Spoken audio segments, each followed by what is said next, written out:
So, ayan, nagkakinang-kinang siya na ganyan. Uy! So, hello mga kamangyan. Alam ko matagal nyo na rin nakikita din sa TikTok. Ito yung parang nakinang-kinang.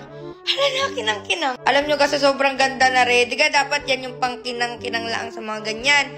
Ginagawa ko na rin talaga yan na eyeshadow, blush on, tapos nalagay-lagay ko lang din yan sa lips, sa mga kusasaan. So, pwede naman kayo mamili. May white diyan, meron itong parang brown siya nung pink. As in, lahat ari gamit na gamit ko. Tapos, sobrang tipid niya gamitin as in. And tingnan nyo ang packaging, be. Sobrang ganda. So, kapag may mga inattendan kayo na party o kaya naman ay pumunta kayo sa labas, pag kayo natamaan ng ilaw o kaya ng araw, be, nakinang-kinang ka.